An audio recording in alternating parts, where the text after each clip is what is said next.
Assalamualaikum warahmatullahi wabarakatuh. Salam sejahtera untuk kita semua. Perkenalkan, nama saya Muhammad Faik Fadlur Rahman dengan NIM 2300514 dari Program Studi Pendidikan Sejarah dari kelas 2A. Berdirinya saya di sini akan memenuhi tugas ujian tengah semester saya, yaitu Psikologi Pendidikan dan Bimbingan, tentang mengidentifikasi, menganalisis, membuat faktor-faktor penyebab masalah, serta menentukan solusi alternatif dari kasus yang akan dibahas. Kasus pertama ada kisah viral, cita-cita siswa dipatahkan oleh oknum guru. Dalam kasus tersebut, terdapat berbagai masalah yang teridentifikasi seperti pelanggaran etika guru, yang dimana oknum guru telah mematahkan semangat siswa untuk menggapai cita-cita siswa tersebut. Dan itu merupakan pelanggaran serius terhadap etika dan profesionalisme seorang guru, di mana yang seharusnya guru itu menjadi pembimbing dan inspirasi untuk para siswanya, justru malah menjadi penghambat siswa dalam meraih cita-citanya. Selain itu, tindakan yang dilakukan oleh oknum guru menimbulkan dampak negatif terhadap perkembangan psikologis maupun mental siswanya. Dan kasus tersebut merupakan pelanggaran hak asasi siswa karena setiap individu memiliki hak untuk mempunyai dan mengejar cita-citanya tersebut. Kalian pasti bertanya-tanya kan, kenapa kasus tersebut dapat terjadi? Ternyata, kasus tersebut terjadi karena oknum guru merendahkan cita-cita siswa tersebut, yang dimana siswa tersebut bercita-cita ingin menjadi penyanyi. Namun, dengan mudahnya, guru mengatakan, "Bo, cita-cita itu yang beneran, kayak teman-teman tadi loh. Masa jadi penyanyi?" Dan karena hal tersebut, siswa menjadi tidak berminat lagi untuk bermain musik dan lebih memilih menjadi seorang dokter. Apa sih faktor penyebab masalah yang dapat terjadi dalam kasus tersebut? Yang pertama, kurangnya kesadaran atau pemahaman yang cukup tentang pentingnya memberikan dukungan dan motivasi kepada siswa untuk mengejar cita-cita mereka, serta kurangnya pendidikan atau pelatihan terkait etika dan psikologi pendidikan. Yang kedua, kurangnya komunikasi yang baik dan keterbukaan antara siswa, guru, dan pihak sekolah.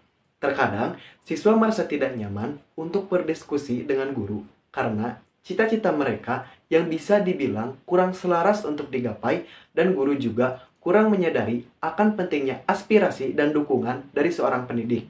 Dan yang ketiga atau yang terakhir, adanya ketidakprofesionalan dalam menciptakan lingkungan pendidikan yang positif dan mendukung semua pemikiran siswanya. Terus, ada gak sih solusi alternatif untuk mengatasi hal tersebut? Dilihat dari faktor penyebab masalah, timbul alternatif solusi seperti yang pertama, pentingnya untuk mendengarkan dan mendukung kepada siswa, serta siswa perlu diberikan kesempatan untuk mengungkapkan perasaan dan mengekspresikan aspirasi serta cita-cita mereka tanpa takut akan disepelekan. Yang kedua, pihak sekolah seharusnya menyediakan layanan konseling yang bertujuan untuk membantu dampak psikologis dari pengalaman negatif seperti kasus tersebut.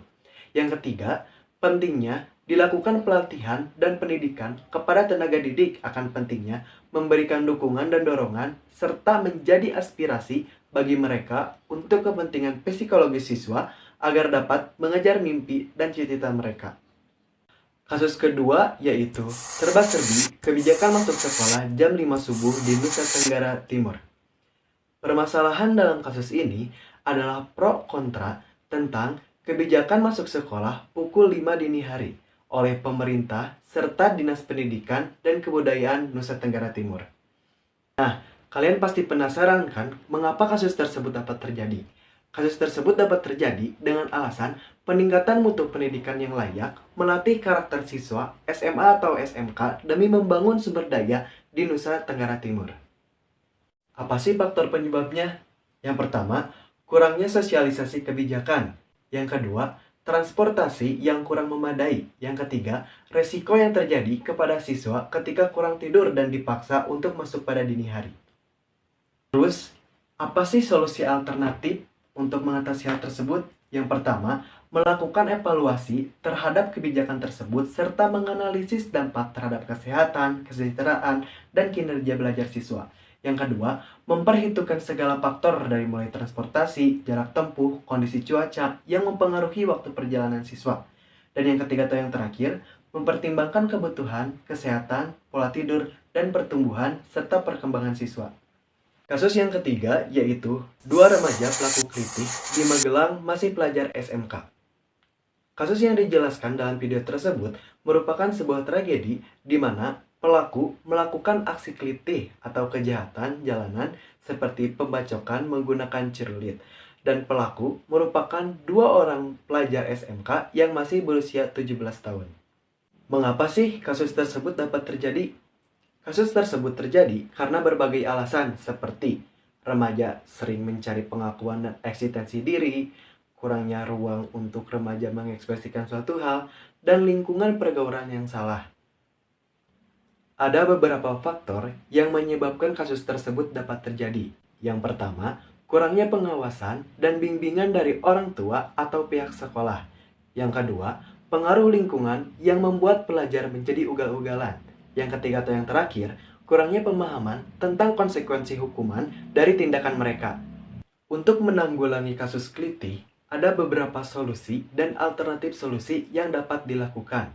Seperti yang pertama, pendekatan pengajaran dan pendidikan dapat dilakukan melalui pendekatan budaya baca, pembinaan karakter, dan koordinasi dengan instansi terkait. Yang kedua, pendekatan kesehatan mental dapat dilakukan melalui pendidikan tentang konflik penyelesaian dan keterampilan sosial kepada para remaja. Yang ketiga, pendekatan komunitas. Menurut sosiolog Universitas Gadjah Mada, yaitu Wahyu Kungtiningsih, menarik kembali komunitas di masyarakat sebagai upaya pemberantasan kelitih. Ini dapat dilakukan melalui kegiatan gotong royong dan partisipasi aktif dari masyarakat untuk terlibat langsung di lapangan. Kasus yang keempat yaitu ChatGPT dan disrupsi peran guru. Dengan kemunculan ChatGPT atau teknologi kecerdasan buatan dapat mengarah pada ketergantungan siswa dan pelajar terhadap sumber dan informasi yang disediakan oleh teknologi tersebut, sehingga menyebabkan kurangnya interaksi antara guru dan siswa karena siswa lebih memilih serba instan. Kenapa sih kasus tersebut dapat terjadi? Ternyata, kemunculan ChatGPT ini dapat menyebabkan disrupsi peran guru karena berbagai alasan. Yang pertama, pengembangan kecerdasan buatan atau AI yang dapat melakukan tugas yang sebelumnya dikerjakan oleh guru. Yang kedua, penggunaan AI dapat memberikan segalanya, tidak hanya teori, tetapi juga sangat praktis. Yang ketiga dan yang terakhir, generasi Z adalah sebuah generasi yang dibesarkan dalam kemajuan teknologi, sehingga generasi Z pasti lebih memilih secara instan. Faktor-faktor penyebabnya tidak jauh dari kenapa kasus tersebut dapat terjadi, yaitu yang pertama, pengembangan kecerdasan buatan dapat melakukan tugas yang diberikan oleh guru, bahkan bisa jauh lebih rinci lagi. Yang kedua, kemudahan akses informasi dan pemahaman dari ChatGPT dapat memberikan segalanya. Solusi untuk mengatasi hal tersebut yaitu dari seorang pendidik itu sendiri. Guru sebagai ujung tombak dalam proses pembelajaran berada di garis depan dalam menghadapi tantangan ini, yang tidak hanya tentang mengintegrasikan teknologi ke dalam kelas, tetapi juga tentang memahami psikologi dan cara belajar generasi Z untuk menciptakan lingkungan pembelajaran yang efektif dan memungkinkan siswa untuk mengembangkan potensi mereka. Peran guru sangat penting dalam membangun karakter siswa, karena bagaimanapun juga AI tidak dapat menggantikan peran guru sebagai sosok yang membangun hubungan interpersonal antara siswa dengan guru. Kasus yang kelima atau yang terakhir yaitu rendahnya motivasi belajar siswa dipengaruhi oleh kemajuan teknologi. Menurut kasus tersebut, teknologi digital tumbuh semakin signifikan di abad 21. Tetapi, karena kemajuan teknologi, banyak yang menggunakannya untuk kepentingan dunia maya, bermain sosial media, serta game online, dan bukan untuk kepentingan pendidikan. Mengapa sih kasus tersebut dapat terjadi? Itu dikarenakan karena perkembangan teknologi membuat hiburan seperti video game dan media sosial, sehingga siswa lebih tertarik untuk melakukan hal-hal itu daripada belajar. Faktor-faktor penyebabnya antara lain yang pertama, dengan mudahnya akses informasi melalui internet menyebabkan siswa menjadi kurang termotivasi dalam belajar karena semua informasi sudah tersedia secara instan. Yang kedua, teknologi menjadi gangguan yang mengalihkan perhatian siswa dari pembelajaran seperti bermain game, TikTok, Instagram, YouTube, dan lain-lain. Yang ketiga, karena serba digital menyebabkan kurangnya interaksi sosial antara guru dengan siswa ataupun siswa dengan siswa lainnya, yang dapat mempengaruhi motivasi belajar karena kurangnya sharing atau pendapat. Ada beberapa solusi untuk mengatasi hal tersebut, seperti yang pertama, memastikan bahwa penggunaan teknologi dalam pembelajaran sesuai dengan kebutuhan dan tujuan pembelajaran. Yang kedua, membatasi diri untuk melakukan akses lebih jauh lagi dengan tujuan agar sosial media dengan pembelajaran itu seimbang. Yang ketiga, pembelajaran berbasis proyek. Dengan diterapkannya kurikulum merdeka, membuat para siswa lebih melek terhadap teknologi, tetapi dalam proses pembelajaran juga. Sekian yang dapat saya sampaikan. Mohon maaf bila ada kekurangan atau kesalahan kata, karena kekurangan milik manusia dan kesempurnaan hanya milik Allah Subhanahu wa Ta'ala. Terima kasih telah menonton. Wassalamualaikum warahmatullahi wabarakatuh.